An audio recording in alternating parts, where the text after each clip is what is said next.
Hi, I'm Lara. And I'm Stephen. And this is the People's Republic of St. Neots. So what we thought we'd do, I've been busy on Facebook for weeks talking about, well, the background to why we recently decided to leave Cabinet.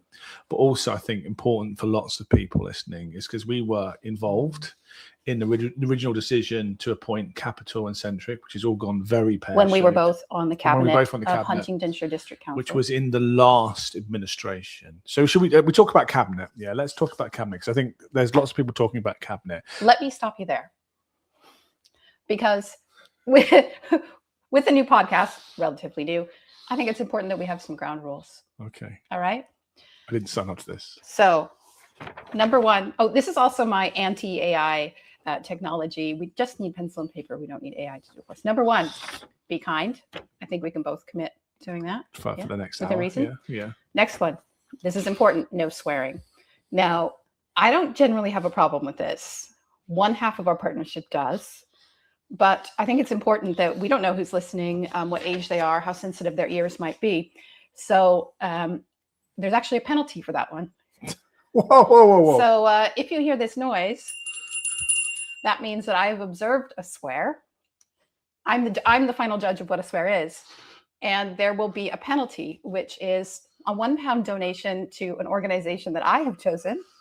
And if you could just look away, the visitors at home will get to know what that organization is. And I'm sure you'll be very happy with any donations you need to make to this organization. Okay, so every swear £1 to that organization, and I'll keep track, and I'll let you know at the end how much money you owe them. Can I play by PayPal? Right, so we're going to start off. I want to start off by talking about what Cabinet is, because like, most people don't know. So you and I both served on the Cabinet for 4 years. Of Huntingdonshire District Council. In the last administration. Yes. Yeah. And then we had elections in May. You're still on Cabinet, or you were still on Cabinet until last week or this week, and I wasn't on Cabinet anymore. So the councils operate in two different ways. They can have a committee system where you have lots of thematic committees, and each of them has a chair. And that chair is effectively the spokesperson for that thematic area for the administration. And then the other model, like communities, environment. And the county council operates in that way. And so Huntingdonshire District Council has a different model, the leader in cabinet model. So the council as a whole elects a leader of the council, and then that leader can appoint a cabinet of people who are going to support their work. And together that cabinet decides what the policy objectives are for the council. And each of those cabinet members has their own portfolio. So you had a few portfolios when you were on Cabinet, but in your last portfolio role, what was it at HDC? You mean earlier this week? Yeah. Okay. Environmental issues. Yeah. Climate. Staff, so the employees, and pensions, and transformation, and procurement towards the end as well. And so when I was in Cabinet, I think I had the biggest portfolio. I had licensing, public health, housing and homelessness, revs and bends, customer support. And so basically, like it's like being, so you're the person who the officers speak to. Yeah, you're responsible for getting. So as a cabinet, you decide the general policy objectives of your administration. Yeah. And then each cabinet member goes away and the officers help make those things happen. And you are overseeing the drafting of documents that are going to go through the political process to propose those things to happen.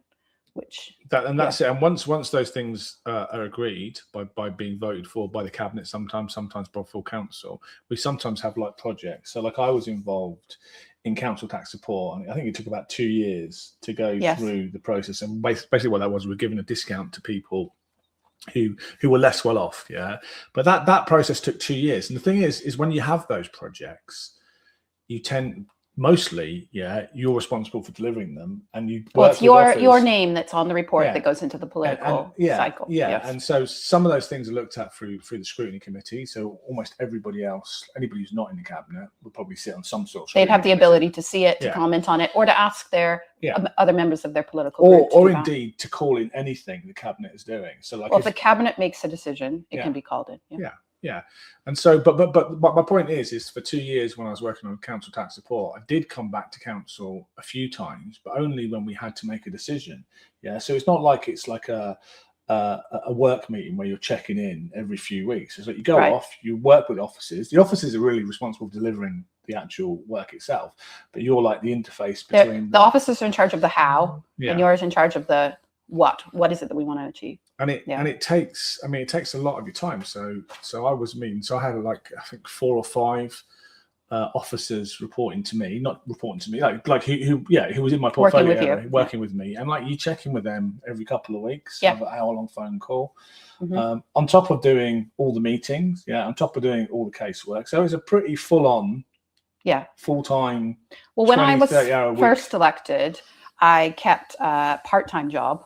But after a year, I realized that even was not sustainable for me on the cabinet. And so that ended up being my sole role for several years. I know you've kept a full-time job throughout. I don't know how you do that, but neither do I. Yeah. So that's what cabinet is. And so it's important that any of the projects you see coming through will probably have a portfolio holder, and that portfolio holder is responsible of ultimately the delivery of that project. And each cabinet member is also kind of the leader oversees all those as well. Yes. So you kind of report up to the leader. Yeah. So you would have a cabinet meeting where you would talk about the progress of those things, when they might be ready to go either into the public domain or through the political cycle, and also the comms around each of those projects too. Yeah.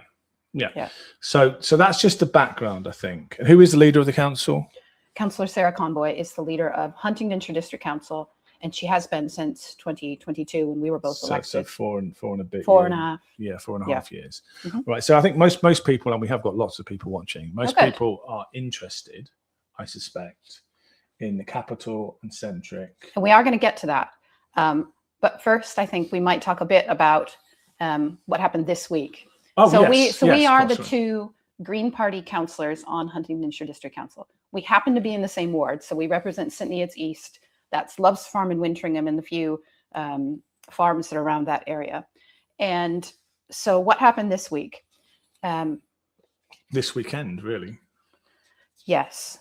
So what happened this week is, as we explained in our press release, in May of this year, we agreed to join a coalition again.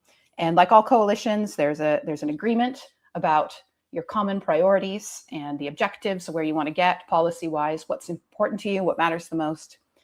And there are 4 of those that were particularly important, I think, for all of us. Keeping people out of crisis, supporting safe and inclusive communities, caring for future generations, and being open and accountable with the public. So these were some of many of the things that we, along with the Liberal Democrat group and the Independent group, they formed a group, agreed that these were our priorities, the principles we wanted to focus on. I'd like to talk about 2 of them. Yeah, go. Of those. So the first is about caring for future generations. So it won't surprise you to know that as Green councillors, that is a subject that's very important to us. We're very concerned about what life will be available for future generations and the importance of thinking about that in every decision that's made. There is a film which is being shown in community centers across the country. It's called The People's Emergency Briefing, and it talks about what's coming next. And it talks about the not just the environmental impacts of what's coming next, but what are the national security impacts of what's coming next because of climate change. And this is a really important film. MPs from across the aisle in Parliament are backing it and asking everyone to show it. In fact, they're asking the BBC to show it. For example, the MP Pippa Heylings recently stood up in Parliament and talked about the importance of the film and the importance of just letting the general public know what's coming so that we can prepare for it, because it is coming. And I have been trying very hard to get our council, Huntingdonshire District Council, to be a organization that is showing it to the public. We have lots of public buildings, and they sit empty part of the time, and they seem very appropriate places for that to be shown. I don't feel I've had support from my coalition colleagues to do that. I don't understand why, because that's something that we agreed that we thought was important. The environment, letting people know what's happening, preparing for the future, ensuring there is a future for future generations. And so that's one of the environmental issues that I feel our coalition partners have not been supportive of. And it's sort of a gauge of how deep their commitment might be to some of our green priorities, which are important to us. And then the other one I wanted to talk about was being open and accountable with the public. Yeah. Now, this does relate to the Tebbutts Road discussion, but it's also a more general issue, which I think we both experienced, which is there are situations in which I often felt as a cabinet that we should have access to information. Perhaps that's information that should also be shared with the public, but at least we should be able to see it to decide whether it was in the public interest. And there were quite a few times where that was denied to me. Yeah. Even if it had to do with a decision I had made. Even recently. And that's not okay.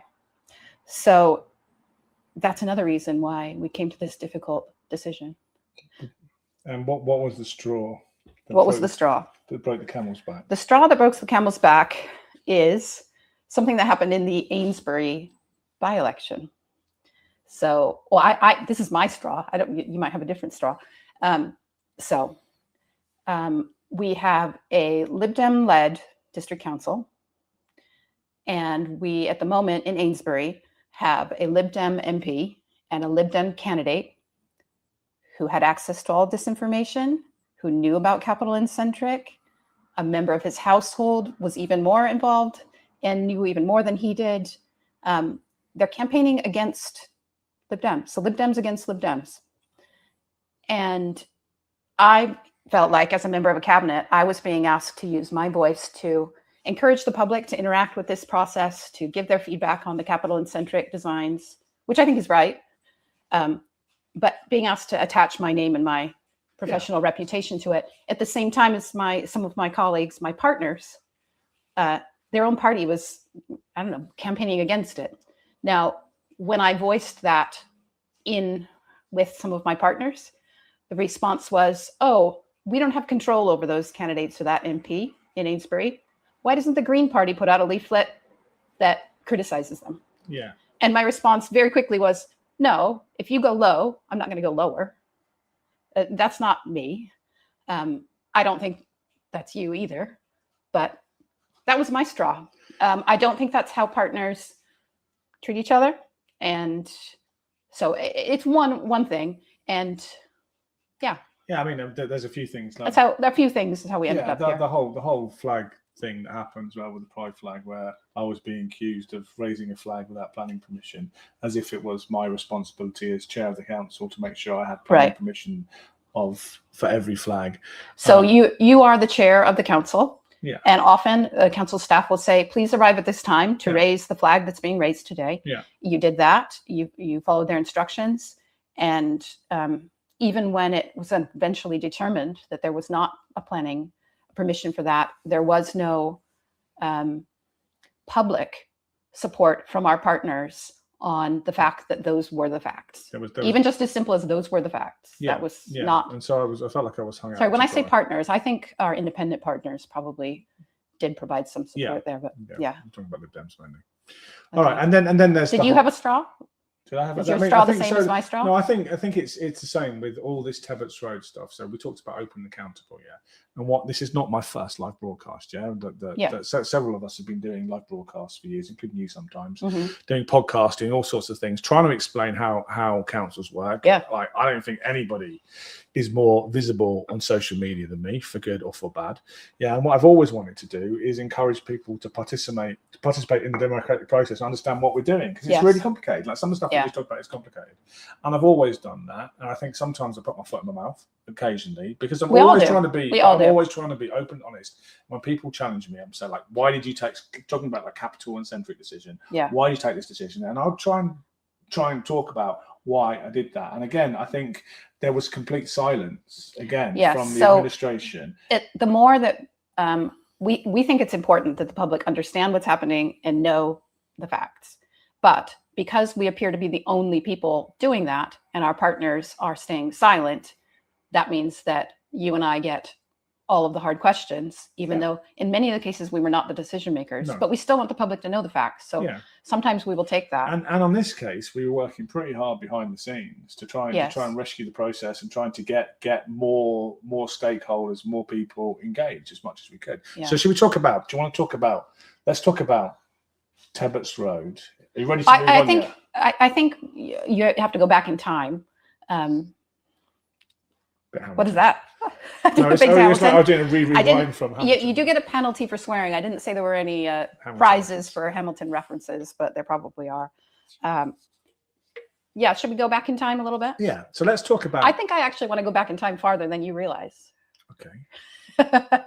A few years ago in the St. Neots Museum, there was an exhibit about Tebbutts Road, the road itself, Tebbutts Road car park, and about plans that were put forward, I remember it was in the 60s or the 70s, to create a ring road in St. Neots. They got one in Huntingdon, and also to build 3 multi-story car parks in St. Neots. And it was really interesting to see the, we met a lady yesterday who was telling us about how Tebbutts Road car park had been grassland in her memory. Yeah. So what happened was historic buildings and grassland were both destroyed in order to widen Tebbutts Road and to create a car park there. So I think it's really interesting to think about the history of St. Neots.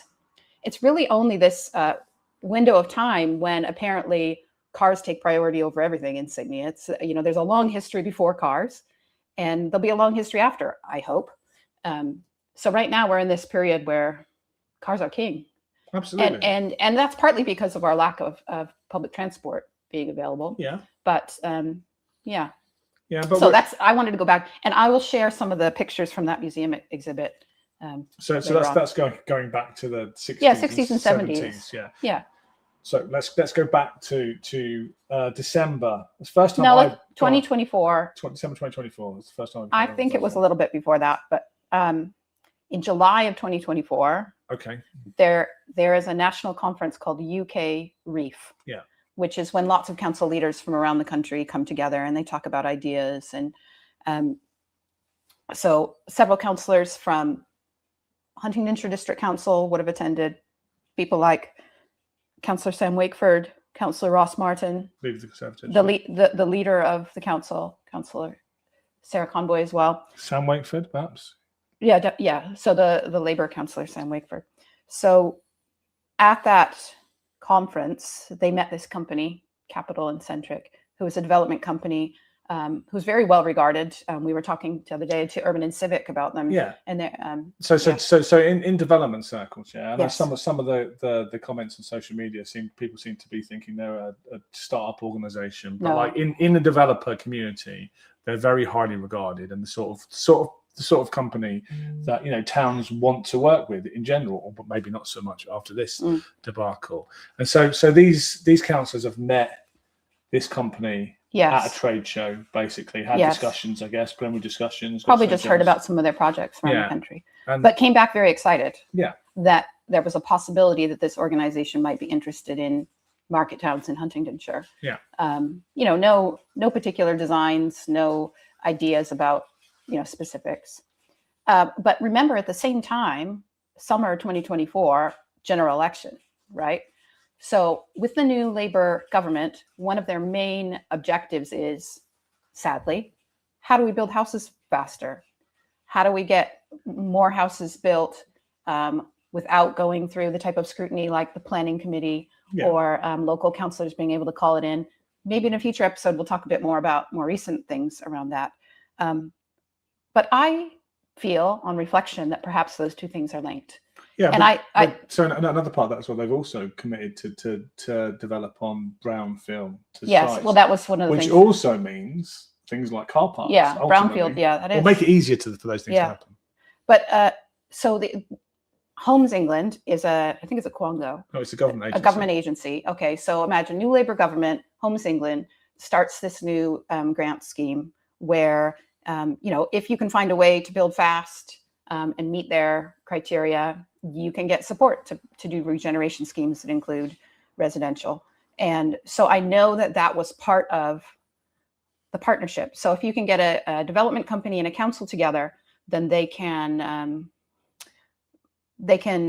use that Homes England route to help make the project, I suppose, feasible, sustainable, financially. Well, so sustainable. basically, Homes England are the people who provide grants to build affordable houses. And just a correction, we said that Ross went to Ross Martin is the Councillor Ross Martin. He didn't go to UK. He didn't in 2025. So that's the first of many things we will get wrong. Yeah, well, we'll talk about that later and where I heard him say that. So you're laughing at me. Great. Well, maybe I'll laugh at you for a bit. What happened next? So the first time I heard about Capital and Centric, I think was in December 2024. I think they made some presentation to Cabinet about the projects they've been working in. Yeah, examples of what they've done elsewhere. And we were asked, maybe think in the future we might want to work from. This is December 2024. 24. And then after Christmas, in January or February, Cabinet members were invited to visit Manchester to go and see some of the projects. You didn't go. I didn't go because I've got a full-time job. Yeah. So other members of Cabinet would have attended and visited those sites where they already had completed projects. So that's due diligence, I guess, of sorts. But you were telling me that you had been doing a little search of your own through your emails from that time period. Yeah. And what did you find? Today. So I found an email from Councillor Lara Davenport. I don't know who that is. It's you, Laura. Okay. To the officer in charge of this project. Officers are the people employed by the council, not councillors. And actually, I need to go and find the email because you surprised me. Keep talking. Don't swear. I didn't. Okay. I'm going to have to find out. So this would have been information that was presented to Cabinet, and then. So 16th of December 2024. From Lara Davenport Ray to the officer in charge and copying Cabinet. Here are my thoughts on the potential partnership with Capital and Centric. Number one, why are we only talking to C&C? Are there truly no other developers that have interest in Hunts or no other developers that work to this standard? The situation lacks transparency and gives me no scope for comparison, which is a very important point. Yeah, you talk about our elderly population who would benefit from flats with lifts. Because there's almost none of those in St Neots, and we have to have accommodation, which is good. Or Huntingdonshire, not just St Neots. Yes. If we are presenting with a new ambitious housing target, this type of development is likely to fit well with it. That's what I meant about there's a new Labour government, and we were anticipating they probably would increase the housing. So you're talking about kind of some kind of urban development as opposed to considering new garden villages. What's basically come about. I mean, Thamesford is going to be like a massive. That's Labour's idea of how to increase. So rather than building in the countryside, try and build homes close to where the action is, close to where the transport is, close to where young people want to live. And also, we're talking 2024, which is a lot closer to COVID, when lots of people working at home, and still people want to do that. You say. I know that commercial ground floor with residential above is ideal for many reasons, but I'm not convinced that a commercial rental market in Hunts will be able to respond. Consider Bohemia, Alconbury World, which was a curated local business which did fantastically and still does very well. We were in there yesterday in St Neots. It moved to a new development in Alconbury World. Yeah, excellent. I love that building. Hangar. Did Capital Centric include commercial at our request? Would they consider pure residential? So we want to know who was asking for the commercial stuff. They also talked about Newcastle under Lyme as a place where they'd worked previously, and you say that you don't think that's a very good comparison with. I think I was concerned about their examples were very large, urban, and I wanted to see some examples of something smaller. Now, on the commercial versus residential, I think that there is definitely a 50-50 split, definitely in residents I talked to, about if we do have new buildings, do we want the ground floor to be residential? Do we want it to be commercial? And I think we probably need a lot more research into that. Let's talk about that in a minute, because when we were approached, the sort of things that we were shown. I wanted to ask lots of questions about. But here's the main one, right? The main advantage that C&C might have is comms and community engagement. Which is what was pitched to us. That's something we can't assess via a presentation. So that was why I felt like I didn't have any evidence of that. But finally, you say, are C&C willing to start small? what's the smallest toe in the smallest pond that we could try with them, where they will remain commercially interested. So like from the very start, before we've even talked about engaging these people, you on lots of the important points are challenging them. I've seen this email. I haven't seen a response to this email. Well, but we would only want to share emails that we had written ourselves anyway. Of course. But so that is December of 24. We really didn't hear very much about this project until July of 25. Yeah, so that's when it starts coming through the cabinet process. How is it? Well, no, it went to scrutiny first. So what happened at scrutiny? So just before it gets to scrutiny. Oh, yeah. So scrutiny is a step before cabinet, where other councils outside of cabinet, in your position in the administration, get to scrutinise proposals. Yeah, but in order to get there, executive portfolio holder would have had to take it there. So which executive portfolio holder brought this in front of? Well, in July of 2025, the portfolio holder for this project was Councillor Sam Wakeford, so a Labour councillor. So his name was on the report, and you can watch the YouTube video of the meeting happening. You can see it all for yourself. He presents the report, and then members of the scrutiny panel will talk about it. Councillor Martin is watching. He's one of the ones who talked about it, and I thought that I'd heard him say in scrutiny that he had met them there, but I'm happy to be corrected on that. But he definitely talks about his own due diligence that he's done in the background, that he thinks as a company, they seem reputable, which is what the other developers we've talked to agree with. Also, you'll see Councillor Simone Taylor in that meeting. She's the vice chair of the committee at that point. And also married to the Liberal Democrat candidate. Yes, the candidate who was also a district councillor at the time, and who was also campaigning on the idea that this is bad and was unknown to him. So it's worth going back to that July 2025. Yeah, looking at the ONS meeting is perhaps more informative than the cabinet meeting, because that's the opportunity for the whole council to put in objections, and if they're very, very few. And if they're not on the committee, that's their time to say, the other member of their political group, please, here's some questions I'd like you to ask about the document. And just to be clear, that document has no sites included. The idea is, should the council form a partnership with Capital and Centric in order to explore ideas and then present those ideas to the public to see what they think, with no planning application. And one of the things that was really important, I remember asking this question, one of the reasons why Capital and Centric seemed like a good partner is they were willing to do that before a planning application. Now, most development companies would not agree to do that. They would say, we can work together, but then we're going to go straight to a planning application, because that's their financial model of how their business works. So that was one of the things about Capital and Centric, that once there was a design, we would get public feedback on it before a planning application. And that is true today. That's what and the thing is, ideas plural. We're talking about bringing back, it's like an options appraisal. And so all of the material that we'd seen, so that overview and scrutiny had seen and we'd seen, had been kind of, I think there'd been some rough proposals in some of the market towns, but basically, redeveloping empty units, and eventually that came into some proposals which we might talk about in a minute. But like there was always a huge commercial part of that. You were very attracted by the residential part of it, because the residential. Well, I wanted to understand what.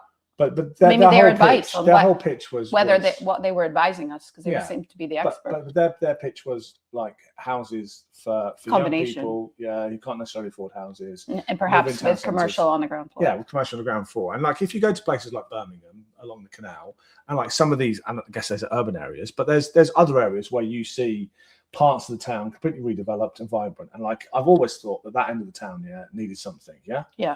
Yeah, and so that went through overview and scrutiny. Very few. That doesn't mean you've sworn, luckily. That means that I want to take a little break from this topic to throw in an unexpected topic that Stephen doesn't know about. This is my favorite part. It's probably his least favorite part. So. I didn't consent to this. Well, you're here now. You're on air. Today, I want to talk about Facebook. Yeah. Yeah, no choice. Yeah. Okay. Yeah. So I'm going to ask Stephen some questions about Facebook. Yeah. Okay. Members of the public post questions to their politicians in local Facebook groups. Yeah. And expect immediate answers, probably within an hour or so. Why do you think that is? And when did that become a thing? So, I mean, I think they think we're all online all the time. Yeah. And probably for my sins, I am easily distracted by questions, and I feel the compulsion to answer everything. I think it's only been a thing. I guess I've been in politics for 8 years, and I kind of built my brand around being responsive and communicating well. Like I was a social media counsellor. That's who I am really still. Yeah. And so I guess that was the peak Facebook was about 8 years ago. I think it's in decline a bit. But since then, you know, we started to build a dialogue about what especially when I was mayor, what the council was doing. You mean to share? Yeah, to share information, because like share knowledge. Well, I've always said, like, it's not enough to do good things. Yeah, you have to be seen to do good things.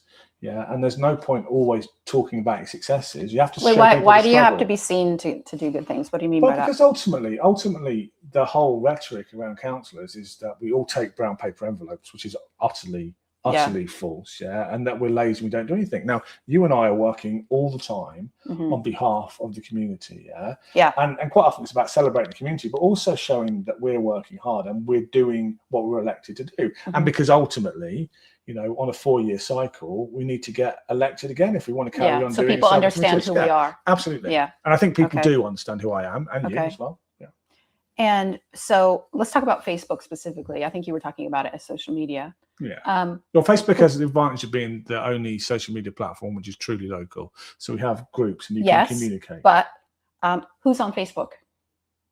Oh, yeah, for sure. It's the demographic is increasingly people of my generation. You're a bit younger than me, I think. What do you mean by that? Well, I'm 54, so it's people 40s, 50s, 60s, 70s, maybe. There's very few people. Like my son doesn't look at Facebook. Yeah, my son's girlfriend. Younger people are not on Facebook. They're on TikTok and or maybe not on social media at all. So and also not everybody's on social media as well. That's right. So if we see a swell of opinion on Facebook, how should we interpret that as politicians? It's difficult. There's always Facebook polls, and you can and it's not just the demographic thing. And the demographic is completely biased towards a more mature population whose views are really important, but they're not the only important views. Yeah, but it also depends on which group, because groups assume their own identity, and you can ask, you know, off Market Square, we used to do polls. In one group, everybody would be in favour of the pedestrianisation of Market Square, and the other group, everybody would be against it. And so the groups the communities find their own kind of demographic. People gravitate to, you know, I think social media is an echo chamber, and you end up talking to people or listening to people who agree with you more than you don't. And or get kicked out of the groups where they don't agree with you, in my case. And how, as politicians, do we deal with misinformation? First of all, what is misinformation? Well, there's loads of it. There's loads of it all over Facebook. And what I try to do is I try to correct it. But it's, you know, I do a lot of therapy, and my therapist says there's almost no point in trying to argue with people because you can never change their mind. And but I always try and set the record straight. I try to, and that's part of kind of my mission, is to keep, you know, be constantly on social media and try and challenge a narrative, even when that makes me unpopular, as it sometimes does. I think it's important that the truth is not always, you know, there's different opinions, but I think it's important that we get as close to the truth as possible. Over the last few weeks, I've been quite disappointed about how much time and effort some members of the community are willing to spend on misinformation, or not necessarily misinformation, but simply jumping to a conclusion without reading the facts.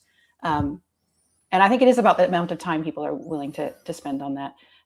So I thought perhaps we would mention a few of our local residents who spend time on other things that we admire. Okay. There's one particular one I'm thinking about. Maybe you're thinking about them too. I don't know who you're talking about. Mini Changemakers. Oh, yeah. Shout out to Mini Changemakers. Okay. Tell us about them.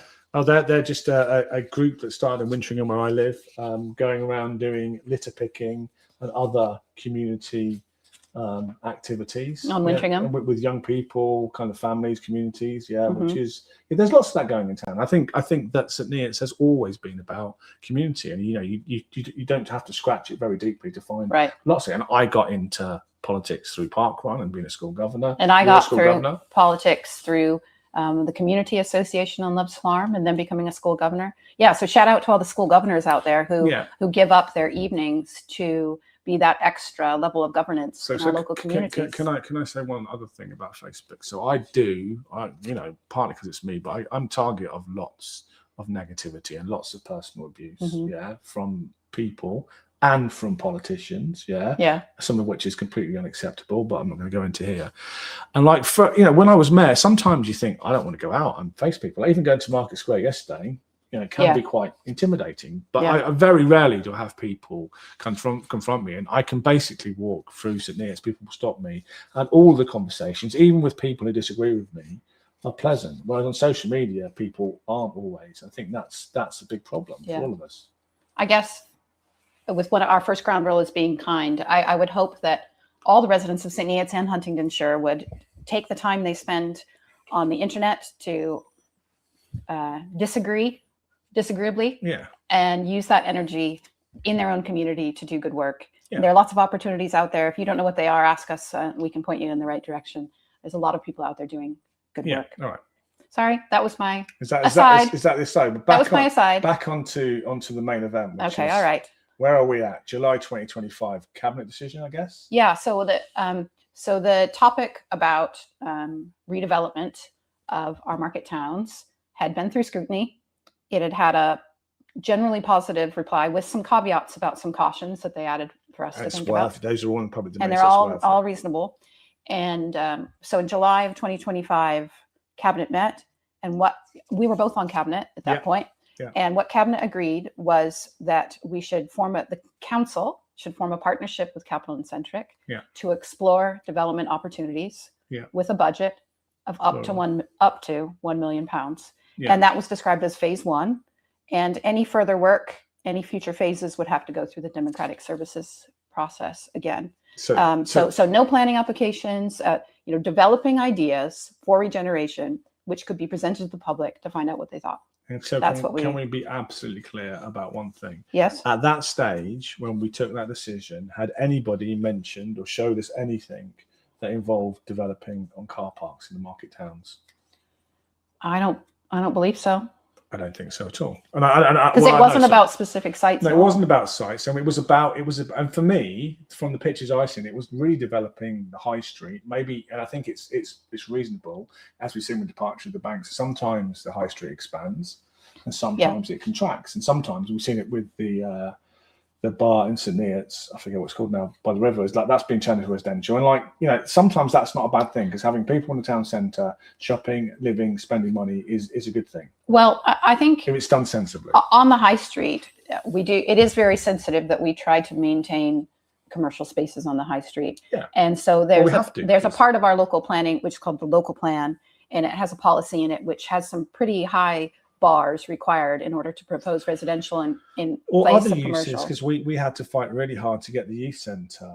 Well, that hasn't had planning permission yet. No, but it's got to go through a change of use, and that was controversial in the cabinet decision. When we had to make a cabinet decision, it was one of the negative faces that it'd have to go through change of use. Yeah, so even putting a youth facility in the high street is different than commercial. So it's not easy to do. But maybe in a future episode we can talk about that, because the local plan, which will be coming to full council soon, again, voting for that is a vote for local plan policies that will help protect commercial spaces on the high street. So cabinet's taking a decision.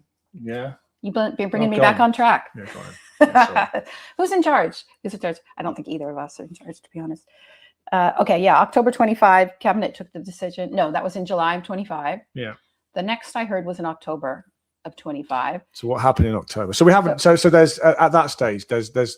So we've agreed to spend this money. Yeah. It goes up to some money, up to it on all three market towns. So that goes off the executive portfolio, who is councillor Sam Wakeford, Labour, is in charge of taking that process forward. Yeah. Yes. And so we don't hear anything. And let's just say in the background during that time, there was also the government announces that they're going to reorganise local government, and so we increase housing target. And so we went to tilted balance and planning, which we'll explain outside.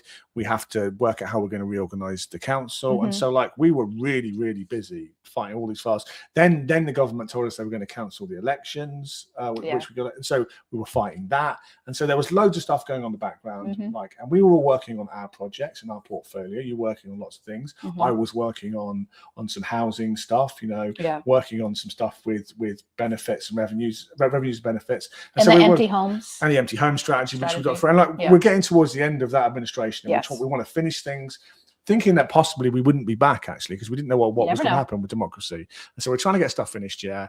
And we're all doing our bit, yeah. Sam is looking after Councillor Wakeford. Councillor Wakeford is looking after the Capital and Centric part, and we don't hear anything back. And we wouldn't have expected to, really. In October. In October. Yeah. So July to October is a relatively short time. In October, Capital and Centric started sharing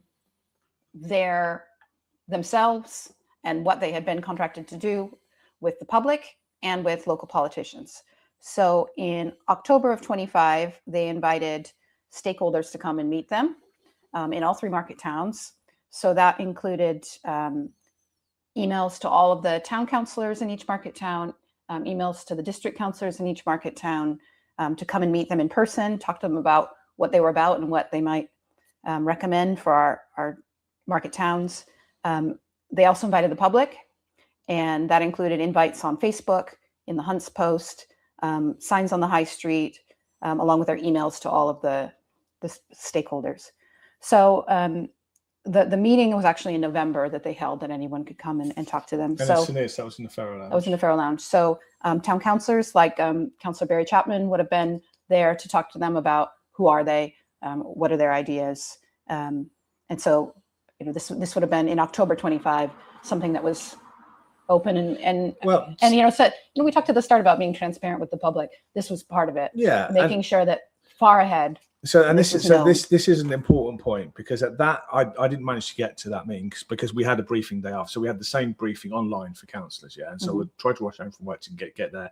Went to but the report I got back from the public meeting is that a member of the public had been told that they were considering developing Tebbutts Road, yeah. And so that, for me, was a massive red flag. And so I think it was the next day or day after, there was the equivalent Capital and Centric meeting to all councillors, district councillors. So everybody on, everyone who was a district councillor in October 25 had an invitation. Green, and any town councillors that were on board in October 25 would have had an invite to the in-person meeting in their town. And I remember this because it was a flex move for me. I don't very often lose my temper in meetings. Really? Yeah, well, I don't.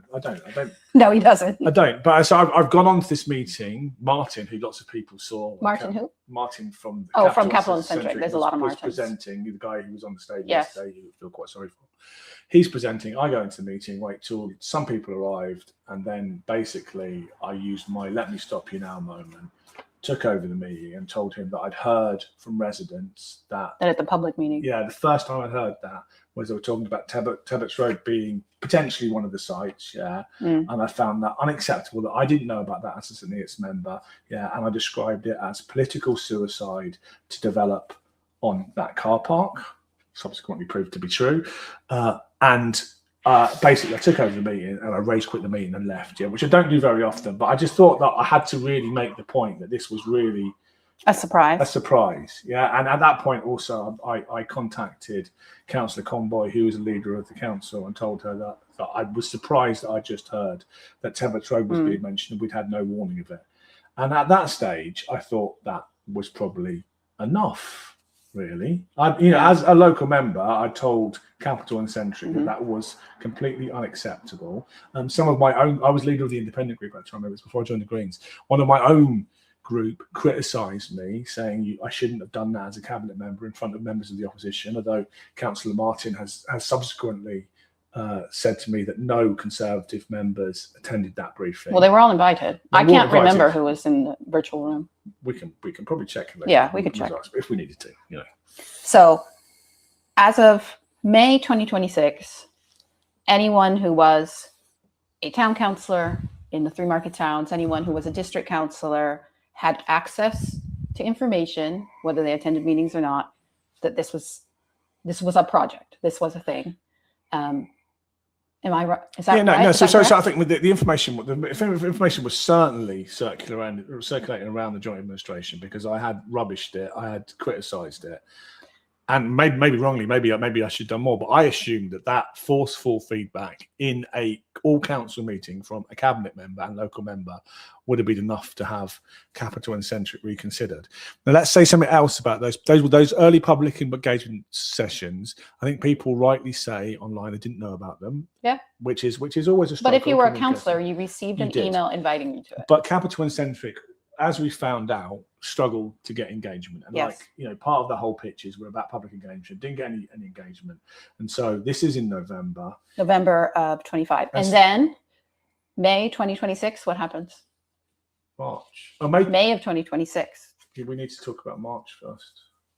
Oh, what happened in March? So in March, the next time we hear from Capital and Centric, the next time Cabinet or anybody else hears from Capital and Centric there is another online briefing to that was to cabinet members. Yeah, I think it was. And I think there's this timeline that's I've been accused of saying it wasn't a cabinet meeting, it was a daytime briefing organised. Lara went, I'm agreeing by this stage, and you reported back to me. Yeah. So what happened was Capital and Centric was feeding back to say we held these events in November and we didn't get very much public feedback. So at that point, I thought it was important that the public does once again know we're transparent. The public knows what's happening. And so my coalition partners asked me to introduce them to various stakeholders in St. Neots to make sure that we were getting feedback from local people because they were not engaging. And so the very next day I get a call, given that I work full-time in Peterborough, and Laura says, can you come down to Ferro Lounge to meet with Capital and Centric? To talk about these proposals. Yeah, to get your opinion. To get my opinion. And again, on the timeline that's been issued by the council that says it's a cabinet meeting, that was you. We had a cup of coffee in Ferro Lounge. Because I wanted you to. Who else did you invite to that meeting? Oh, well, it was the three mayors. So I was invited, not as a cabinet member. No. This was, can Capital and Centric come and show you the same things that they've shown in November 2025. And when I say shown, they're not ideas. I can't remember seeing sketches. Then there was no screens. But my objective was to make sure that they had heard your opinion, that they had heard the other mayor's opinions, that information would spread. And at that meeting, again, having lost my temper with them last time I talked to them in November, we talked again, and at this stage, Tebbutts Road is still one of the options they're considering, and we gave the same feedback that it would be utterly unpalatable for St. Neots to lose any car parking at all, and if they were to go ahead, they would have to replace the car park. Well, not just that time, but the months ahead, we have been very clear that our red line was no net car parking loss in St. Neots, and that obviously we knew ahead of time the public would expect that as well. So I've been criticised for attending private meetings, which was you inviting me to chat with the people who we spent quite a lot of money with. To share information that had already been shared. Did you? Was it just me and two other ex-mayors you invited, or did you invite other people to those kind of engage? Because you were charged. There were other stakeholders in St. Neots that I agreed to make time for if they wanted to have those conversations. Some of them took me up on it. Some of them did not.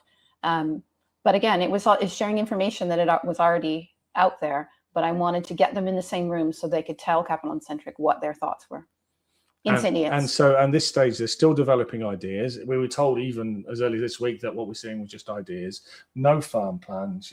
No planning applications. And so we fed back and we told her our red line is no net loss of parking. And then they also to blue badge parking to remain in on site there. And then also to talk about opportunities to work with the town council around retaining the public toilets in that location as well. And the idea was that if they brought an idea to the public, that we already knew the public was going to expect those. And so if those were in the design, then the public could say, okay, here's the design. We hate it. We like it. We like this part. We don't like that part. Not because we thought it was a great idea. All right. So this is March. Yeah. And then the next we hear about it, and these are all just engagement sessions. There's been no formal briefings. There's been no decisions taken by cabinet. No cabinet member. No cabinet member other than potentially Councillor Wakeford, who was a portfolio holder, has taken any decisions or be asked to take any decisions on what the sites are going to be developed. No, it was just let's share what work you've done with the public. And the feedback that from some residents, it's hearsay, was that the Capital and Centric said yesterday that they were the ones that decided which sites to develop. And it was I don't not to know. do- the answer to that. But again, that's so clearly, yeah, there is a lack of scrutiny here. But the scrutiny should come, I think, from the portfolio holder who's taking his decisions. Somebody has to be meeting with Capital and Centric, meeting with the council officers. staff who are working with them. And also feeding back to everybody that the proposals are heading in the right direction or not heading in the right direction. And so that's a big question for everybody, because we don't have any evidence that was ever done. So what happened in May 2026? Now we can go there. Well, we had originally the Labour government tried to cancel elections. We ended up holding the election. So that was the end of the 4-year term of HDC. We went back to the people. And some of us tried to. Were you wearing a new color? Yeah, I went. Yeah, you've seen the lights. And so there's definitely more to the story, but we're going to make you wait to find out what happened as time went on that project. We'll be online again next week at this time, so Wednesday at 8 p.m. But we're going to leave the story at that point. And there were a few more things I wanted to say, unless there are other things you wanted to say towards the end. No? Okay. Well, I wanted to say thanks to all the residents who have sent us both emails about the Tebbutts Road subject. It isn't in as many residents as I thought they would be, and many of them are supportive. But emails really are the best way to reach your local councillor. Emails at their councillor email address. If you want to talk about something, you can email us and say what topic you'd like to talk about. We'll find a place and time to meet you. That's what we're here for. If you live in Loves Farm or Wintringham and the surrounding villages. Tomorrow, I'll be sending out a reply to any residents who've written to me about Tebbutts Road with a bit more information. We had been waiting to see some documents that we'd requested to see. Some of them I've been told I'm not allowed to see. So I'm not going to wait any longer. I'm going to tell you everything I know. And I think maybe on here, we can also post the timeline that we've written out with links to the YouTube meetings that we've referred to, so the public can see that. And so people of St. Neots East, we are still your councillors. We might not be members of the administration or the coalition, and we'll continue to bring you information when it's positive, information when it's negative. But we also expect you not to jump to conclusions without the facts, I would guess. That's my ask. We'll treat others with kindness, but we expect others to treat us with kindness as well. Kindness is important. So come back in a week, 8 p.m. If you want to hear the rest of our story. And also, I think I will mention on that day about some of the planning things that are coming up about how to keep our commercial and our high street commercial. So next Wednesday. Yeah, and I hope this was 8 p.m. useful. I think part of the issue is that I've been trying to tell this story, but you get split across 50, 100 Facebook threads, and then gets taken out of context. So what we've tried to do tonight is try and give you a coherent narrative. But also, because you are the only one trying to explain this story, that means all the questions and all the flack comes to you. And one of the reasons why we have left the coalition is because that's not fair. That means that some of our partners were not being open and accountable for some of the things that are happening, and it shouldn't all go towards you. Yeah, and lots of people are trying to claim victory in the Battle of Tebbutts Road. And there was no Battle of Tebbutts Road. There's never been a planning application. It's always been ideas for the public to talk about. Campaigns to save Tebbutts Road are misleading, and people who are leading them need to think about how they might be inciting emotion or worry where that's not necessary, because there is no planning application. I understand some of the public angst as well, because I think well, we can talk about this next time, but the comms on this has been awful. And I think people listening to what we're talking about and how the lack of oversight that we had, and you might well criticize us for saying, why didn't you jump into the process and ask questions? But we were trying to engage as much as we could, while doing 100 other things, while getting elected, while worrying about LGR, while worrying about planning, and like you end up focusing on your own projects. And we were interested whenever we got the chance to engage with these people, we did. And we kind of up until early this month, I still expect. I think you've paid these consultants all this money. They're going to come back with some brilliant proposal, and And like, I've just found the whole thing incredibly disappointing. I do understand lots of the public frustration because of the way it was presented to them. Yeah. But we want the public to know, please don't be worried. You know, that the idea was their plans that would be in front of the public. It's clear that the public don't want it to happen. It's not going to happen.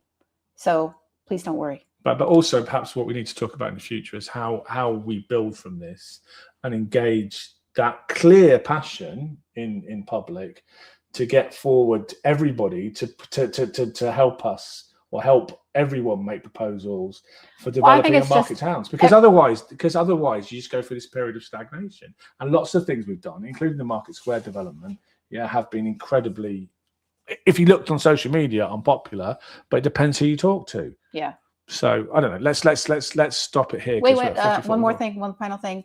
You managed to go all that time without swearing. Shit. What? Oh, £1. Yeah. Okay, you will need to donate £1 to the Sunderland FC Supporters Association. Good thing it was just £1, although it still is a donation. So you might want to declare that on your register of interest. No, that's if they give you money. Yeah. Okay. Sunderland FC. I will give money to Sunderland. Yeah. Sad.